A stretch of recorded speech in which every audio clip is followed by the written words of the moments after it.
こっちは変わってないやんもん。こっちはコーンパッドとあコラム、これウインカーあはいはいとワイパーのレバーうんを US、あとサンバイザーの US。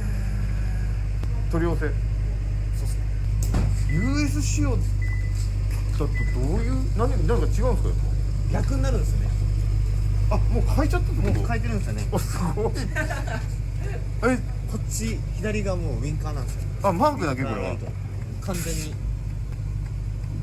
これできるんだ。できますね。ポン付けでできます。結構高いですか？いや、そんなことないです。これは珍しいな。こことここを変えるのに工賃込めで1万ちょっとですね。安いね。これでも初めて見たかな、清書やってる人って。このサンバイザーも US なんです。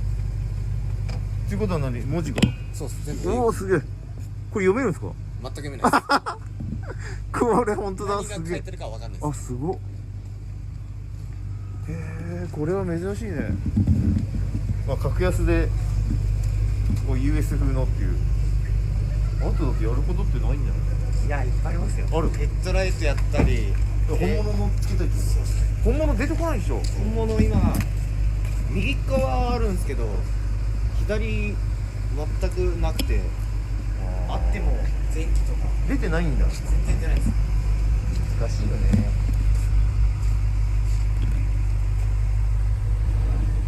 US ヘッドライト来ればでもいいね。テールリングだったり、ヘンドリングス、レクサス。リアとかな。そうっす。なかなか出てないんだ、やっぱ。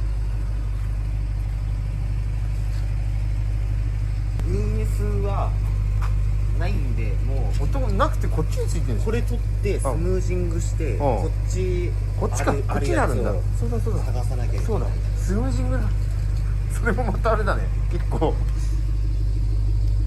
あ、そっかそっか、 US はそうだよ。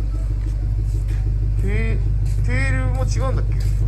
このサイドマーカーが US だともうつくんですよ。いやー、それも出てこないと。出ないですね。まあ長いあれだね、時間かかりそうだこれは。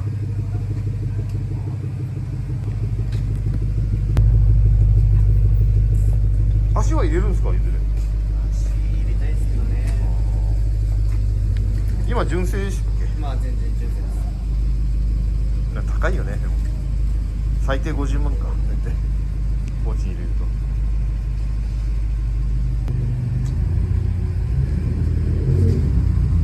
綺麗にしてますね、相変わらず。